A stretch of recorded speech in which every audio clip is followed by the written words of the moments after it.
So work, energy and power.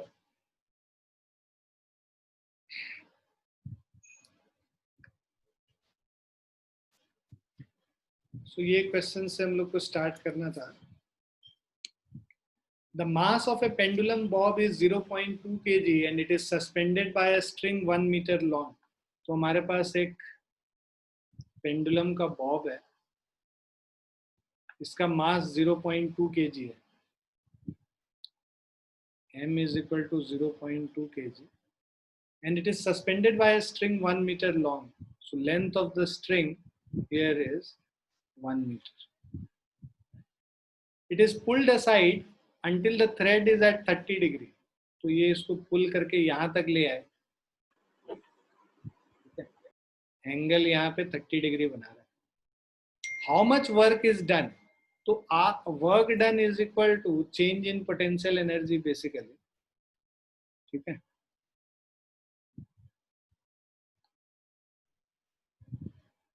तो ये हो गया हमारा h. अब इसका जो टोटल जो 1 मीटर है, ये भी 1 मीटर होगा. ये जो डिस्टेंस होगा, this will B 1 into cos 30 degree. Clear है बच्चों? यहाँ पर से इस पे परपेंडिकुलर ड्रॉप किया तो ये जो डिस्टेंस है 1 cos 30 डिग्री हो जाएगा. तो जो h है, h is equal to 1 minus 1 cos 30 degree. Clear है सभी को? इस टोटल हाइट h में से ये h cos 30 डिग्री सब्ट्रैक्ट कर देंगे तो ये निकल के आ जाएगा. मतलब 1 मीटर में से 1 cos 30 डिग्री को सब्ट्रैक्ट करेंगे तो ये कितने हाइट से ऊपर चला गया है वो निकल जाएगा. Is it clear to everyone? नहीं सुनाई नहीं पड़ रहा है, बताओ. नहीं समझ में आया? एक बच्चे को आया, 14, 15, 16 बच्चे और हैं और किसी की आवाज नहीं आई. आ गया समझ सबको? हाँ सर आया. यस. बहुत बढ़िया, थैंक यू. सो अब 1 माइनस √3/2 कर लिया हमने. So this is equal to 2 minus √3/2. So ये हमारा h का वैल्यू आ गया. So work done W is equal to mgh हो जाएगा. सो दिस इज मास है हमारा 0.2, g है 10 और h है 2 माइनस √3/2. अब देखो 0.2 इंटू 10 करोगे 2 होगा, ये 2 से कैंसिल हो गया. 2 माइनस √3 माइनस 2 माइनस 1.732, इसका वैल्यू निकालेंगे 2 माइनस 1.732 तो दिस विल बी 0.268 जूल्स. तो ये तो हो गया वर्क डन. यहाँ पे the ball is not released, find its kinetic energy at the lowest point. यहाँ पर से जब बॉल को रिलीज किया है तो जितना पोटेंशियल एनर्जी यहाँ पे होगा वो सब क्या चीज में कन्वर्ट हो जाएगा? काइनेटिक एनर्जी में कन्वर्ट हो जाएगा. कंजर्वेशन ऑफ मोमेंटम का क्वेश्चन है, कंजर्वेशन ऑफ एनर्जी का अभी हम लोगों ने नहीं किया है, बट हम लोग जानते हैं इस चीज को कि potential energy at this point is converted into kinetic energy. So kinetic energy eight, मान लो ये पॉइंट ए ले लेते हैं, इसको लिख देते हैं बी. तो kinetic energy at point B will be equal to potential energy at A, so which is again 0.268 joules.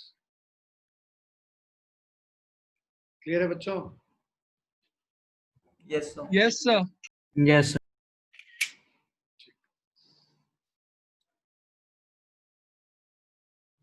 लिख लिया सबने? हाँ सर. Yes sir.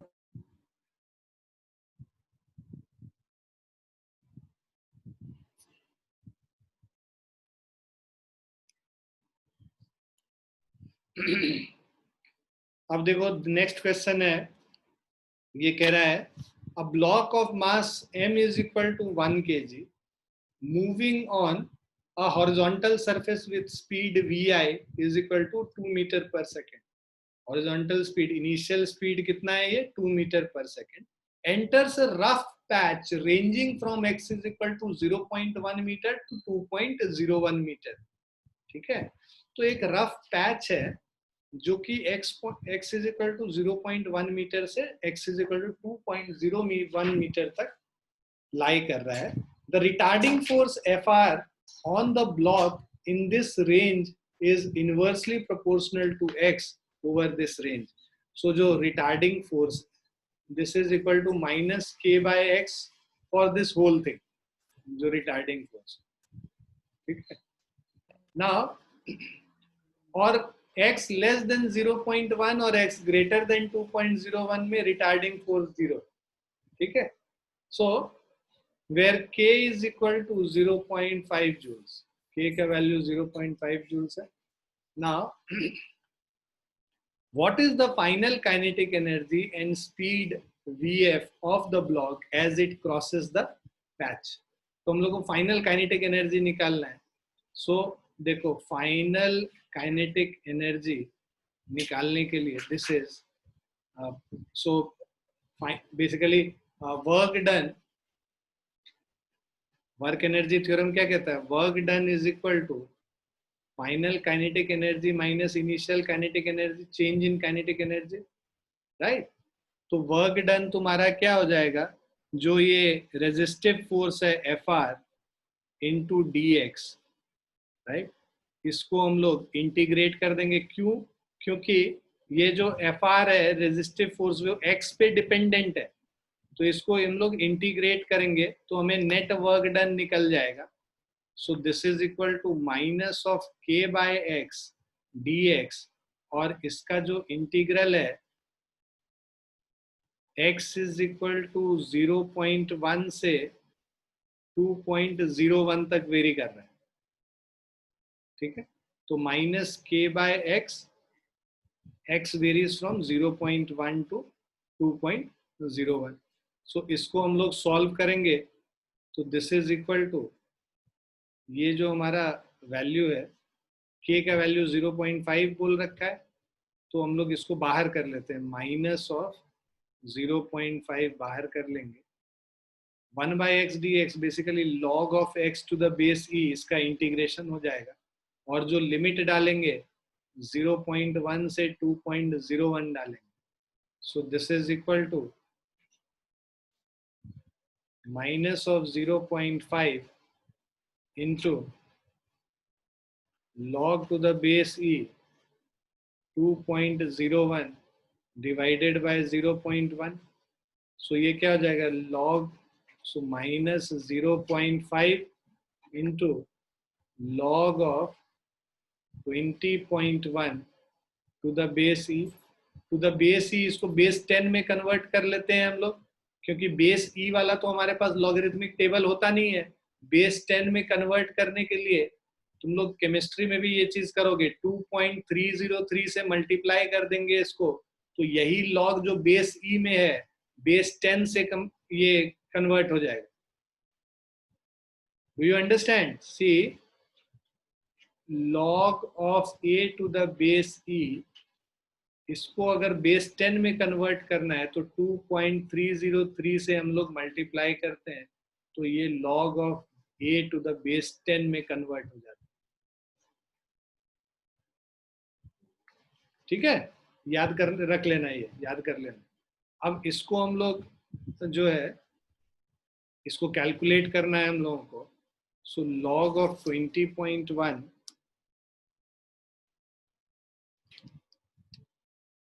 1.303 आता है.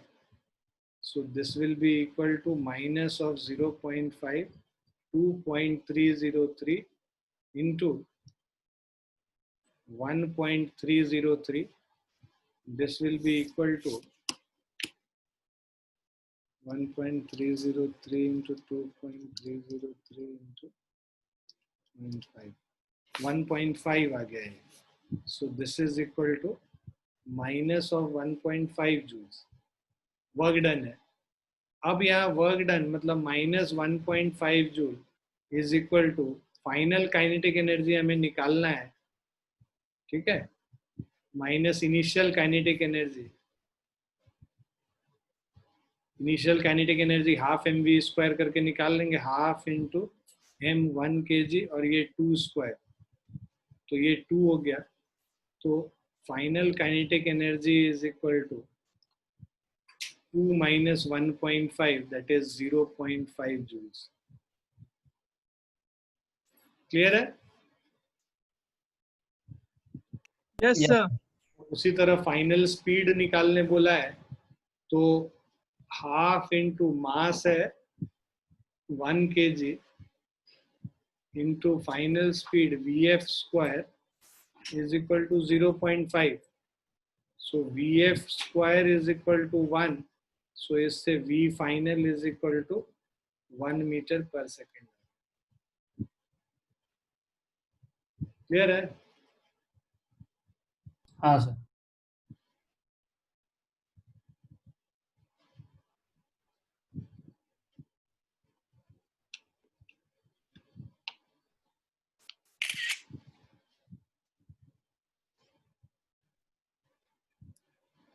लिख लिया तुम लोगों ने? Yes sir.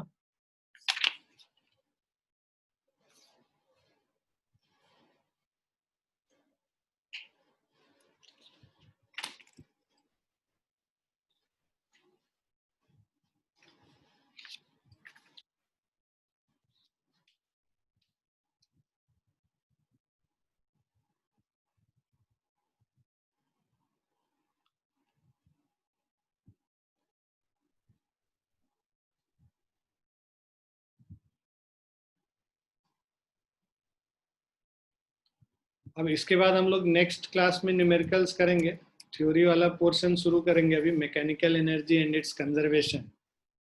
ठीक है?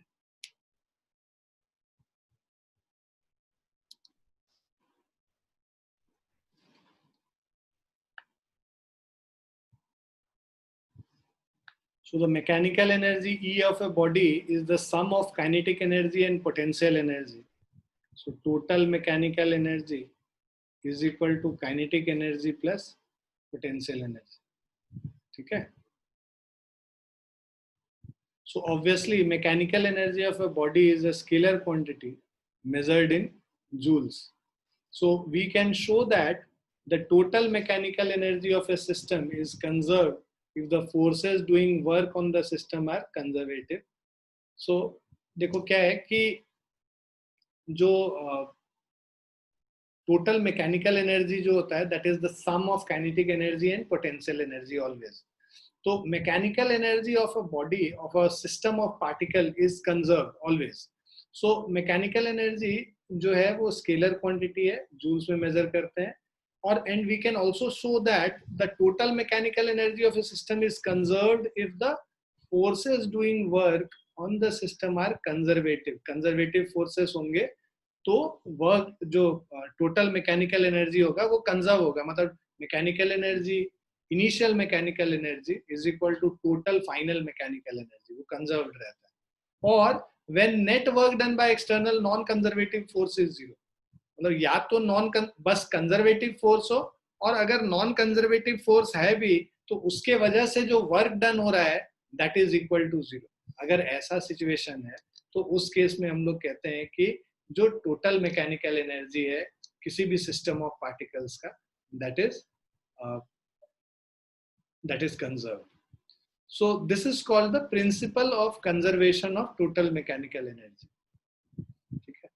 तो ये बहुत इंपॉर्टेंट है कि कब मैकेनिकल एनर्जी कंजर्व्ड होगा, क्योंकि तुम न्यूमेरिकल बनाओगे तो तुमको पता होना चाहिए कि कहाँ पे हम लोग को अप्लाई करना है। तो ये कॉन्सेप्ट सबसे ज्यादा इंपॉर्टेंट है कि मैकेनिकल एनर्जी कंजर्व तब होगा जब सारे फोर्सेस जो उस पे एक्ट कर रहे हैं या तो वो सारे फोर्सेस कंजर्वेटिव हो, या अगर नॉन कंजर्वेटिव फोर्सेस एक्ट हो रहा है तो वो नॉन कंजर्वेटिव फोर्स जो एक्ट हो रहा है उसके वजह से वर्क डन जीरो होना चाहिए। So for simplicity we assume the motion to be one dimensional only. So suppose a body undergoes a small displacement delta x under the action of a conservative force F. So according to work energy theorem, change in kinetic energy is equal to work done. So delta k is equal to fx into delta x. ठीक है?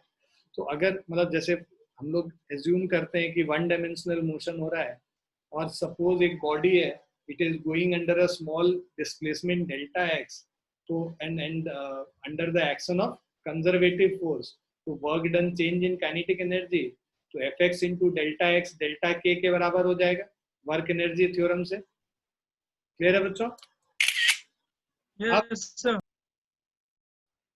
As the force is conservative, the potential energy Ux is defined as minus delta U is equal to Fx into delta x। हमने देखा था कि potential energy बस conservative forces के लिए ही define हो सकता है, और पोटेंशियल एनर्जी जो है negative of potential energy is work done. So work done is stored as potential energy, तो जो भी वर्क डन होगा that will be negative of potential energy. So minus of delta U is Fx into delta. So delta U क्या हो जाएगा, minus, जो sign इधर लेके आ जाओगे तो minus of Fx delta x हो गया। अब हमारे पास 20th वाला जो इक्वेशन है और 21st वाला जो इक्वेशन है, दोनों को ऐड कर दो। हमने निकाला भाई डेल्टा के change in potential energy is Fx into delta x, और डेल्टा यू हमने निकाल लिया minus of Fx into delta x। अब इन दोनों को अगर ऐड कर लेंगे तो ये कैंसिल हो गया, डेल्टा के plus delta U is equal to 0। That means change in potential energy plus change in kinetic energy is 0. So that means change in K plus U is 0, which means K plus U is equal to a constant. अगर change नहीं हो रहा है, मतलब potential energy plus kinetic energy का जो change है that is equal to 0, मतलब कि उनमें कोई change नहीं हो रहा है, तो potential और kinetic energy का sum जो है that is constant. And that sum is known as total mechanical energy. This is constant. Clear है बच्चों? Yes, Yes, sir. sir. Yes, sir. So that is sum of the kinetic energy and potential energy of the body is constant over the whole path xi to xf. तो ये जो sum है potential और kinetic energy का, that is always constant from initial position to final position का जो path है उसमें। It implies that initial kinetic energy plus initial potential energy is final kinetic energy plus final potential energy, and in general it is equal to sum of kinetic and potential energy at any instant, and that is always equal to constant. So this is total mechanical energy is always constant. So it means that individually kinetic energy K and potential energy Ux may vary from point to point, but their sum is constant throughout. ठीक है? तो देखो kinetic energy और potential energy का जो value है ना, individually very करेगा, बट उसका सम जो है हमेशा कांस्टेंट रहेगा। जैसे हम लोगों ने एग्जाम्पल किया हुआ है जब हम लोग 10th क्लास या 9th क्लास में थे, कि जब टॉप पॉइंट से किसी ऑब्जेक्ट को छोड़ते हैं तो इस पॉइंट पे बस पोटेंशियल एनर्जी होता है ना, काइनेटिक एनर्जी 0 होता है। यहाँ मिडिल पॉइंट या कहीं पे भी लोगे तो वहाँ पोटेंशियल और काइनेटिक एनर्जी दोनों होगा, और जब एंड पॉइंट पे, जब नीचे ग्राउंड पे पहुंचने वाला होगा, जस्ट हिट करने वाला होगा, उस समय बस काइनेटिक एनर्जी होगा, पोटेंशियल एनर्जी 0 हो जाएगा। तो इंडिविजुअली काइनेटिक और पोटेंशियल एनर्जी वेरी कर सकता है। यहाँ काइनेटिक एनर्जी 0 से लेके मैक्सिमम हो गया, पोटेंशियल एनर्जी मैक्सिमम से पोटेंशियल एनर्जी 0 हो गया, ये वेरिएशन होगा, बट सम जो है हमेशा कांस्टेंट रहेगा। So it means that individually kinetic energy and potential energy may vary from point to point, but their sum is always constant. It is constant throughout. ठीक है बच्चों? Yes, sir.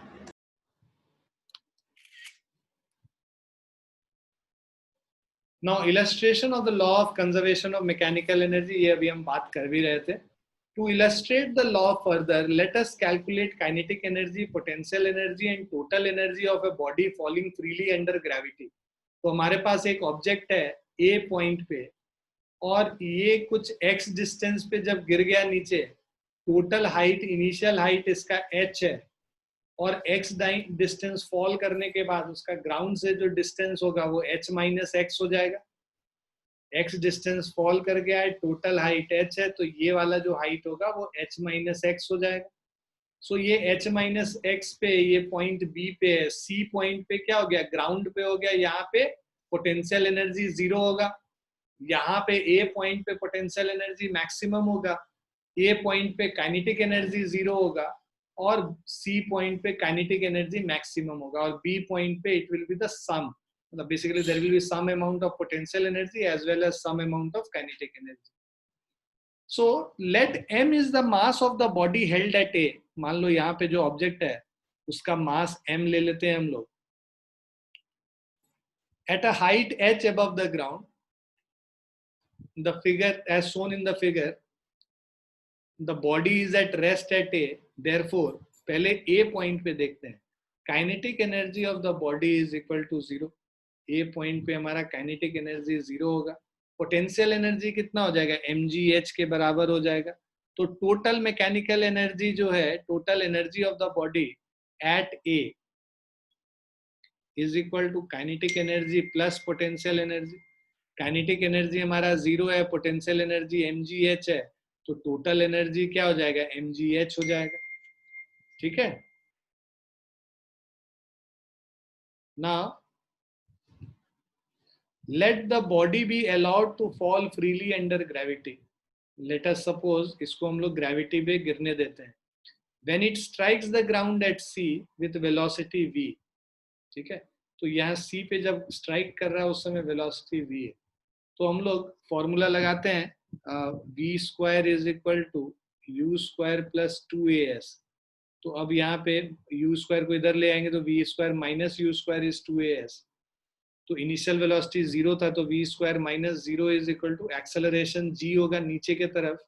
If it is falling down, acceleration is g and that is positive, तो v square is equal to 2gh हो जाएगा.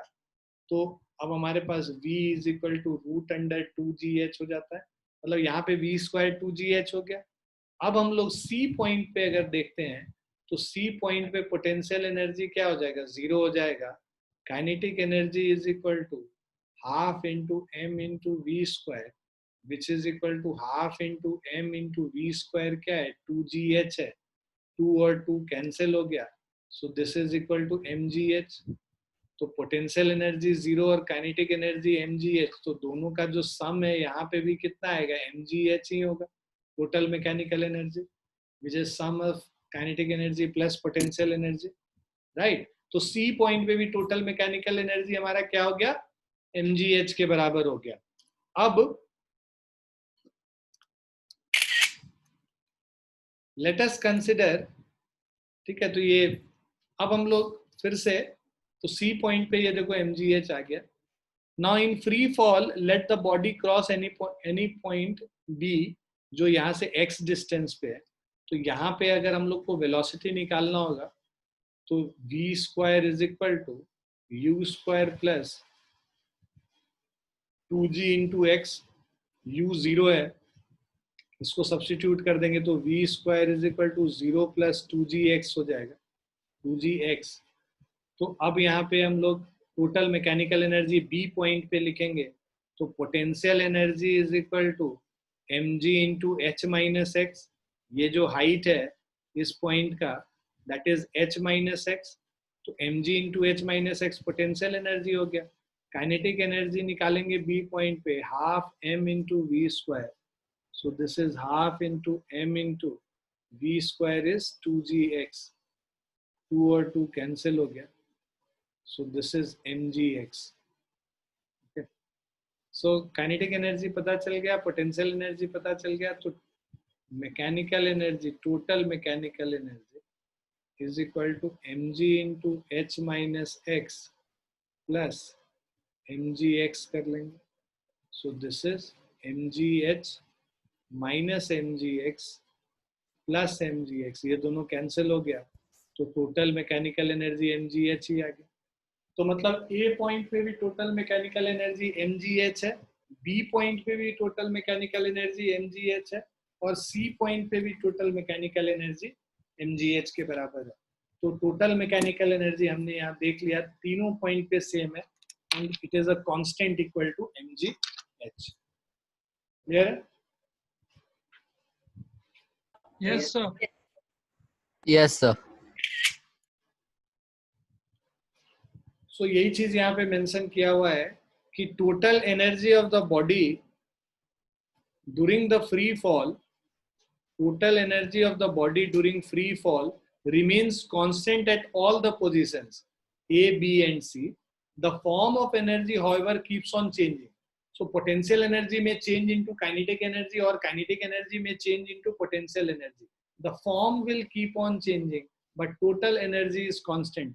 तो देखो जैसे A point पे काइनेटिक एनर्जी 0 है, पोटेंशियल एनर्जी मैक्सिमम है, धीरे धीरे काइनेटिक एनर्जी बढ़ेगा, पोटेंशियल एनर्जी घटेगा, but total energy her point पे निकालोगे, मतलब काइनेटिक प्लस पोटेंशियल करोगे तो टोटल एनर्जी कांस्टेंट ही मिलेगी। इस पॉइंट पे, इस पोजीशन पे kinetic plus potential total energy, इस पॉइंट पे काइनेटिक प्लस पोटेंशियल दोनों बराबर है, दोनों को ऐड करोगे टोटल एनर्जी मिलेगा।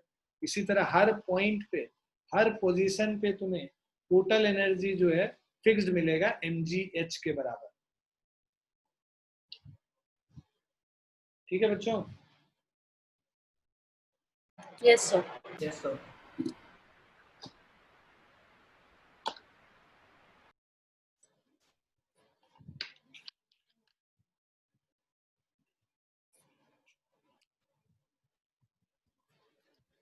Now vibrations of a simple pendulum. So in figure OA is normal position of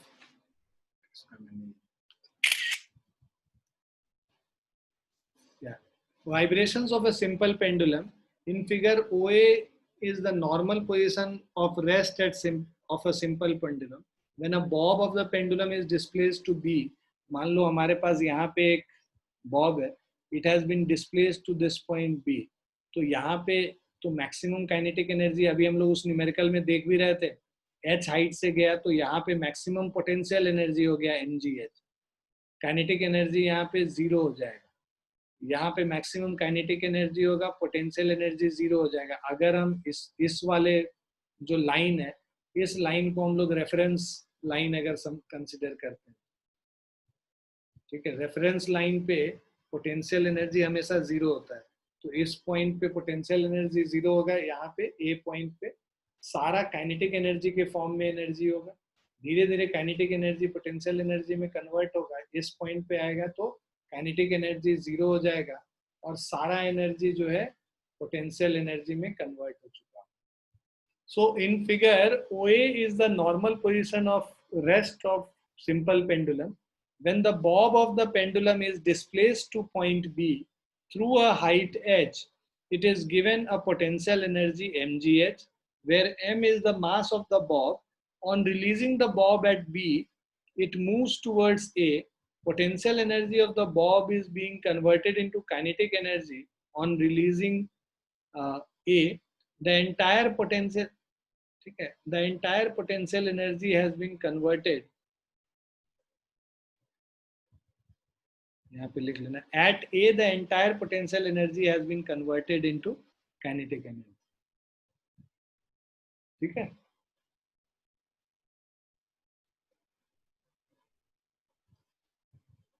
clear है बच्चों?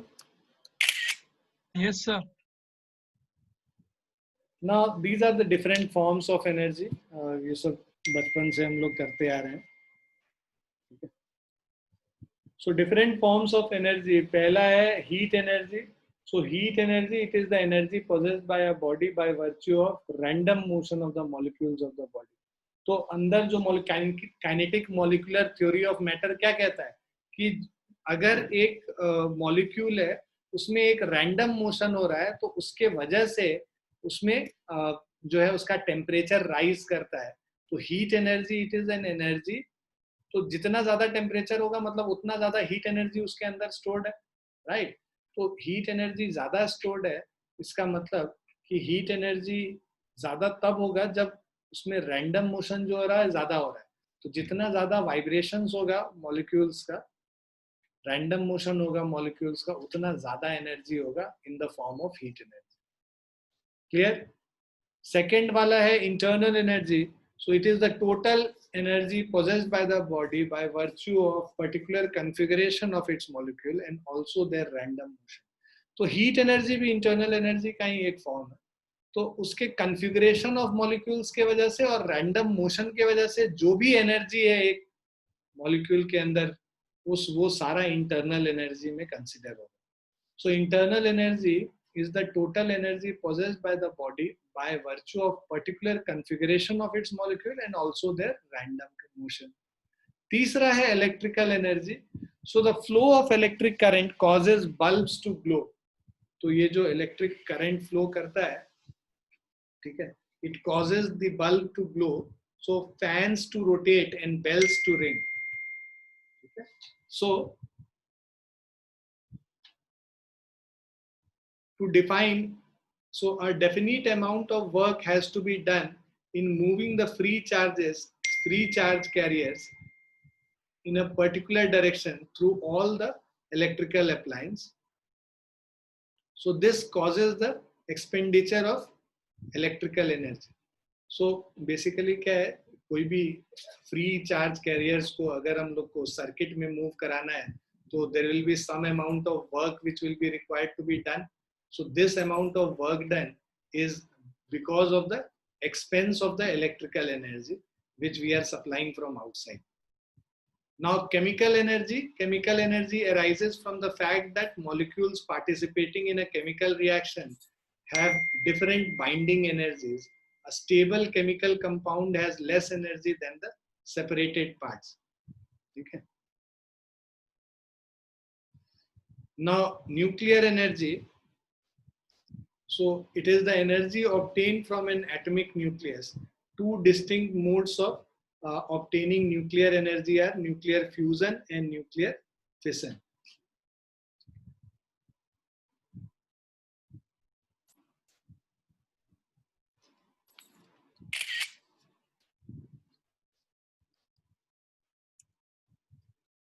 अब मास एनर्जी इक्विवेलेंस पे आएंगे. ठीक है, काफी फैसिनेट करता है लोगों को मास एनर्जी इक्विवेलेंस, है ना. E is equal to mc square अपनी टी शर्ट पे पहनते ही लगता है लोगों को कि हम जो है आइंस्टाइन बन गए, है ना. और बुद्धि भी उसी तरह से चलने लगता है ऑपोजिट डायरेक्शन में. सो क्लासिकल फिजिक्स जो है, जो हम लोग न्यूटोनियन फिजिक्स पढ़ते हैं, उसको क्लासिकल फिजिक्स कहते हैं. और जो आइंस्टाइन का फिजिक्स आ गया वो थ्योरी ऑफ रिलेटिविटी, ये मॉडर्न फिजिक्स हो गया basically. So in classical or old physics, mass and energy are two separate physical quantities. अभी तक जो पहले का हम लोग चीज पढ़ते थे उसमें हम लोग क्या मास और एनर्जी को अलग अलग क्वांटिटी मानते हैं. ठीक है ना. So in an isolated system, mass is constant and energy too remains constant. तो अगर कोई आइसोलेटेड सिस्टम है, मतलब जिसका कि किसी और सिस्टम से कोई लेना देना नहीं है, सेपरेटेड है, तो वहां पे एनर्जी भी कांस्टेंट है, मास भी अलग से कांस्टेंट है. Now science of chemistry was developed on the assumption that in all chemical reaction mass and energy are conserved separately. पूरा केमिस्ट्री इसी पे बेस्ड है. मास अलग से कंजर्व्ड है जिसके लिए कि हम लोग वो बैलेंसिंग वाला पार्ट करते हैं, और एनर्जी कंजर्व्ड है, वो एंथैल्पी वगैरह वो सब जो करते हैं हम लोग, वो एनर्जी कंजर्वेशन को बात करते हैं. Now, in year 1905, Einstein made an incredible discovery that energy transformed into mass and mass can be transformed into energy. So one can be obtained at the cost of the other. मतलब तुम मास को energy में convert कर सकते हो और energy को वापस मास में कन्वर्ट कर सकते हो. एक को दूसरे के फॉर्म में कन्वर्ट किया जा सकता है. और ये जो इक्विवेलेंस है मास और एनर्जी का, ये मतलब बहुत बड़ा रेवोल्यूशन था बेसिकली, है ना. इसके पहले मतलब उनको और शुरू में किसी ने माना भी नहीं कि ये सही चीज है. So mass energy equivalence relation as put forth by Einstein is E is equal to mc square, है ना. So this is the conversion of energy into mass or mass into energy, where m is the mass that disappears, E is the energy that appears. मान लो मास, कभी भी मास convert हो रहा है energy के form में, तो मास डिसअपियर करेगा और एनर्जी अपीयर करेगा. c is the speed of light in vacuum. So this is when mass is being converted into energy. E is equal to mc square कर रहे हैं, मतलब mass is converted into energy. Conversely, when the amount of energy E is converted into mass, the mass that appears is m, that is E by c square.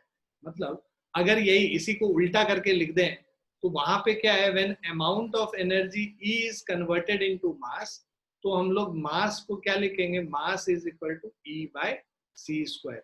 तो E is equal to mc square जब mass energy में convert हो रहा है, और m is equal to E by c square जब energy मास में convert हो रहा है. So thus, according to modern or quantum physics, mass and energy are not conserved separately, but are conserved as a single entity called mass energy. So E is the energy that the object possesses even when it is at rest, simply because it has mass. तो अगर object rest में है तो भी हम बोलते हैं कि इसमें एनर्जी है.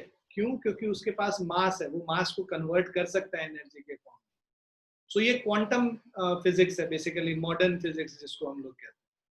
क्लासिकल फिजिक्स जो न्यूटोनियन फिजिक्स है, मॉडर्न फिजिक्स या क्वांटम फिजिक्स जो आइंस्टाइन ने दिया.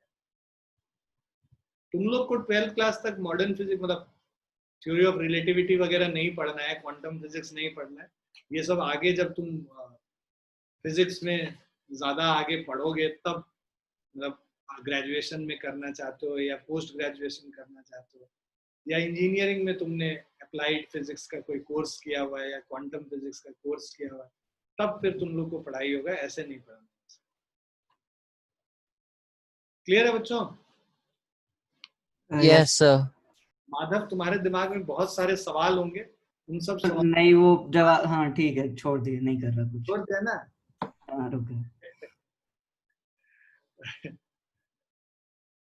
पढ़ो. एक बहुत अच्छी तुमको किताब बताई है, उसको मैं बताऊंगा, थ्योरी ऑफ रिलेटिविटी में पढ़ना, बहुत जबरदस्त किताब है. उससे अच्छी कोई किताब नहीं लिखी गई है. सर अभी वो 6 इजी पीसेस का लास्ट वाला पढ़ रहा था, उसमें तो स्टैंडर्ड मॉडल वाला जो पार्ट है. अच्छा अच्छा, पढ़ो पढ़ो. चलिए, variation of mass with velocity. तो जब मास और एनर्जी दोनों अलग अलग कंजर्व्ड नहीं है और दोनों आपस में रिलेटेड है, मतलब कि अकॉर्डिंग टू, अच्छा उसी से थ्योरी ऑफ रिलेटिविटी से आइंस्टाइन ने ये बताया कि according to Einstein the relativistic variation of mass with velocity is given by the relation m is equal to m not divided by root under v square minus c square. ये भी relation बहुत important है. E is equal to mc square जितना important है उतना ही ये भी important है. तो आइंस्टाइन ने ये बोला कि अगर एक ऑब्जेक्ट स्पीड ऑफ लाइट के अप्रोक्सीमेटली मूव करता है तो उसका मास इनफाइनाइट हो जाता है, या फिर उसका जो स्पीड अगर लाइट के स्पीड के कंपेरेबल हो जाता है तब मास कांस्टेंट नहीं रहता है, तब मास वेरी करने लगता है एक ऑब्जेक्ट का. हम लोग क्या मानते हैं, कोई एक ऑब्जेक्ट मूव कर रहा है तो मूवमेंट की वजह से मास चेंज करेगा क्या? नहीं चेंज करेगा. बेवकूफी समझेंगे अगर कोई बोलेगा तो बट एक्चुअली में जब स्पीड लाइट के कंपेरेबल हो जाता है, speed of the object is comparable to the speed of light, then the mass of the object is not constant anymore. The mass starts changing, and that mass m at any velocity v is equal to m naught divided by root under 1 minus v square by c square. ये m naught क्या है? इसको हम लोग कहते हैं rest mass. Rest mass का मतलब हुआ कि एक ऑब्जेक्ट जब रेस्ट पे है तब उसका मास कितना है. तो ऑब्जेक्ट अगर मूव कर रहा है उसका मास वेरी कर जाएगा. अगर रेस्ट पे है उसका मास m नॉट है मान लो, तो किसी वेलोसिटी v पे उसका mass m will be equal to m not divided by root under 1 minus v square by c square.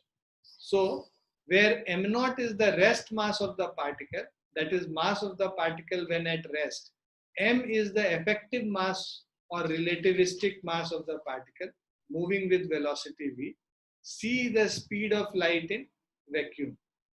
ठीक है. So the expression indicates that mass of a particle or body increases with increase in its velocity when v is equal to c. अगर speed जो है comparable नहीं, exactly speed of light के बराबर हो जाएगा, तो यहाँ पे ये क्या हो जाएगा, m is equal to m not divided by root under 1 minus v क्या हो गया, c स्क्वायर हो गया. c square upon c square, ये दोनों कैंसिल हो गया. 1 माइनस 1 क्या हो गया, 0 हो गया. तो m0/0 क्या हो गया, इनफाइनाइट हो गया। तो मतलब मास क्या हो जाएगा, इनफाइनाइट हो जाएगा। So then when velocity of the particle or a body becomes equal to velocity of light or air, its mass becomes infinite. Clear है बच्चों? Yes, sir. Yes, sir. अब ट्रांसफॉर्मेशन ऑफ एनर्जी पे आते हैं। So it is the phenomena of change of energy from one form to other.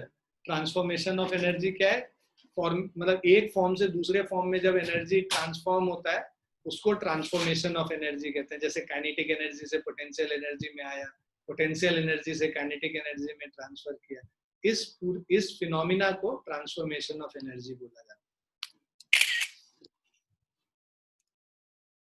Principle of conservation of energy क्या कहता है, when some of the forces involved are non-conservative, a part of mechanical energy may be changed into other forms of energy such as heat, light and sound energy, है ना।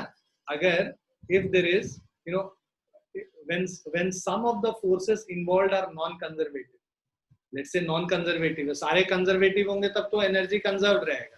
अगर non conservative है तो mechanical energy may be change into other form of energy also, क्योंकि वहां पे total mechanical energy तो conserved होगा नहीं because of non conservative force. So mechanical energy में कन्वर्ट इनटू हीट, लाइट और साउंड एनर्जी। एग्जांपल, मान लो फ्रिक्शन है किसी सरफेस पे, कोई ऑब्जेक्ट को फ्रिक्शन वाले सरफेस पे हम अगर मूव कराएंगे तो तुम देखोगे थोड़ी देर में वो हीट अप हो जाता है।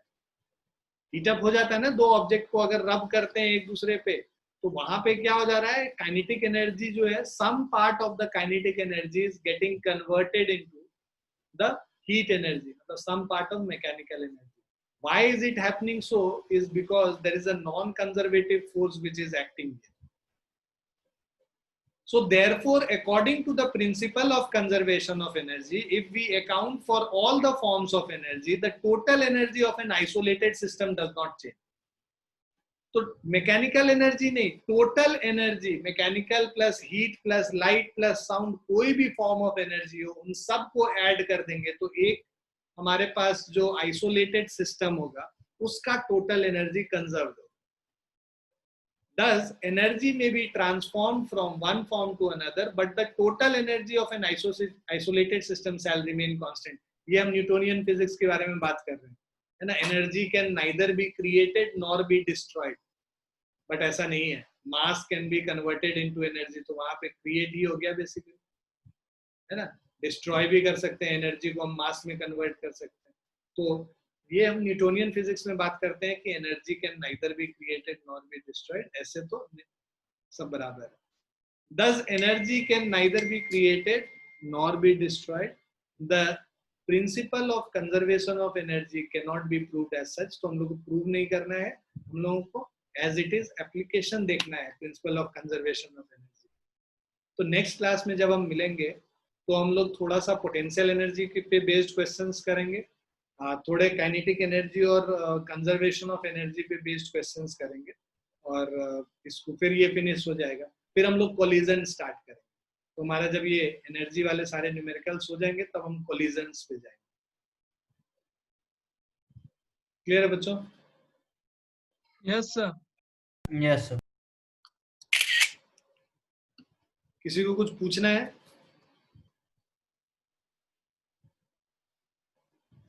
सर क्या आप मेरे को प्लीज गूगल क्लासरूम पे ऐड कर सकते हो? अपना ईमेल आईडी भेज देना, हम कर देंगे। ठीक है सर। ठीक है, ठीक है बच्चों, bye and take care, enjoy. Okay, Bye, sir. Thank you, sir. Thank you, sir. Thank you, sir. sir. Oh, so हाँ बताओ मैथ साइकिल टेस्ट के नंबर आ गए हमारे। क्या क्या नंबर है? रुक जाओ भाई, सारे आईसीएससी वाले भागो मत इधर से। आईएससी वाले बताओ बताओ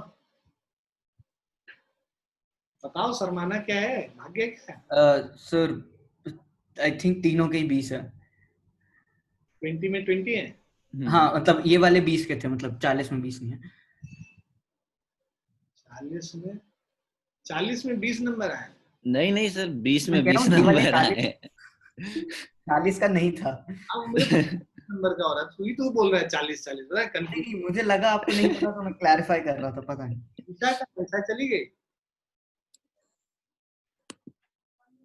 और वो क्या कहते हैं, अनहद का और उसका भोचू राम का। सर अभेद्य का पता नहीं,